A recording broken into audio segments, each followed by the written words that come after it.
ہم 2 بھائی ہیں، میں چھوٹا ہوں۔ ماں باپ کی مرتیو کے بعد ہم دونوں بھائیوں میں دوریاں بڑھنے لگی۔ ہم دونوں میں چھوٹی چھوٹی بات پر جھگڑا ہونے لگا، کبھی بچوں کی وجہ سے تو کبھی جائیداد کی وجہ سے۔ میری اپنی دکان تھی، میں اچھا خاصا کماتا تھا۔ میری پتنی نے مجھ سے کہا ہم الگ رہیں گے، تمہارا بھائی اور اس کی پتنی بچے ہم پر بوجھ ہیں، وہ ہماری ساری کمائی کھا جاتے ہیں۔ بھائی نے گائے بھینس رکھی ہوئی تھی، بھائی ان کا دودھ بیچ کر گزارا کرتے تھے۔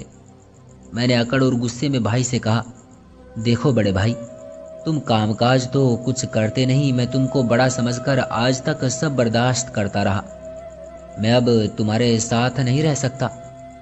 بھائی مسکرایا، اچھا چھوٹے، کوئی بات نہیں، اگر تو الگ ہونا چاہتا ہے تو کوئی بات نہیں، بتا کہاں دیوار دینی ہے۔ میری پتنی میرے پاس آئی، بڑے کمرے ہم نے لے لیے، مستری لگایا، دیوار بن گئی، بھائی الگ ہو گیا۔ میں اور میری پتنی الگ میں خوش تھے۔ شکر ہے جان چھوٹ گئی۔ میری پتنی پاس بیٹھی آ کر بولی، دیکھو اب ہم آزاد ہیں، اب ہم جو دل چاہے کریں گے۔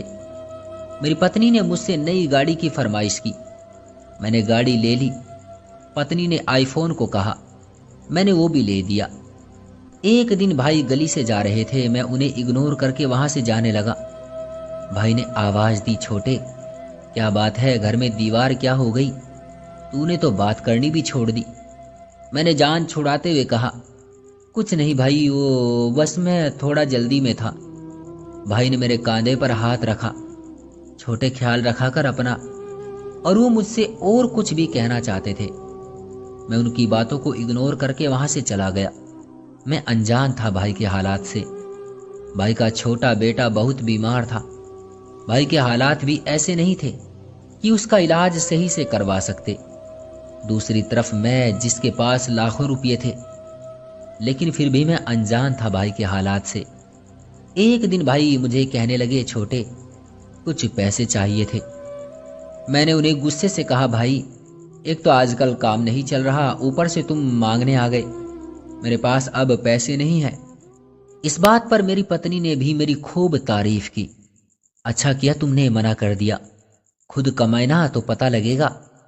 1 سال اسی طرح گزر گیا تھا، میں بھائی کے گھر نہیں گیا تھا۔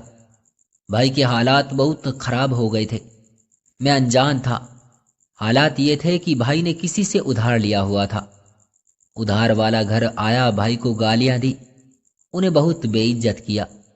محلے والوں نے مجھے بتایا کہ بہت مارا بھی تھا ان لوگوں نے بھائی کو۔ دوسری طرف بھائی کا بیٹا موت سے لڑ رہا تھا، میرا دل تڑپا تو تھا، لیکن میری پتنی نے مجھے روک لیا۔ ہم کیوں یہ مصیبت اپنے گلے میں ڈالے، میں بھی اس کے کہنے سے رک گیا۔ پھر بھائی کا بیٹا یہ دنیا چھوڑ کر چل بسا۔ میں بس ناک رکھنے کے لیے بھائی کے پاس گیا، انہیں جھوٹی دلاسا دی اور گھر لوٹ آیا۔ بھائی سمے سے پہلے ہی بوڑھا ہو گیا تھا، بال سفید ہو گئے تھے۔ میرا کاروبار روز روز بڑھتا جا رہا تھا۔ ایک دن کچھ یوں ہوا، میری دکان پر ڈکیتی ہوئی، چور سب کچھ لوٹ کر لے گئے اور جاتے ہوئے مجھ پر فائرنگ بھی کر گئے۔ مجھے 2 گولیاں لگی، ایک سینے پر اور ایک پیٹ پر۔ میں موت کے قریب تھا۔ بازار کے لوگ اکٹھے ہو گئے، مجھے اسپتال لے گئے۔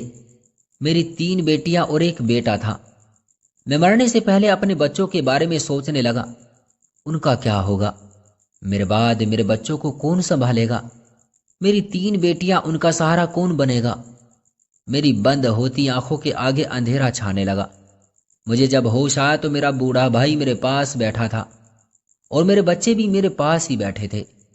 میں نے آنکھیں کھولی، اپنا ہاتھ ہلانا چاہا، لیکن میرا جسم سن ہو چکا تھا۔ ڈاکٹر کہہ رہے تھے بہت سی نسیں کٹ گئی ہیں، سمے لگے گا ٹھیک ہونے میں۔ میں نہ چل سکتا تھا اور نہ اٹھ سکتا تھا، میں صرف ان کو دیکھ اور سن سکتا تھا۔ میں ایک زندہ لاش تھا۔ میں بھائی کی طرف دیکھ رہا تھا۔ بھائی نے جیب سے پیسے نکالے اور ڈاکٹر کو دیے، یہ لو پورے 3 لاکھ روپے ہیں، اب آپ ان کو گھر لے جائیں اور میڈیسن دیتے رہیں۔ گھر پہنچ گئے، میرے بچے بھوکے بیٹھے ہوئے تھے۔ میں نے پتنی کو آواز دی، پوجا کچھ پکا بچوں کے لیے، بچوں کو بھوک لگی ہے۔ میری پتنی خاموش تھی۔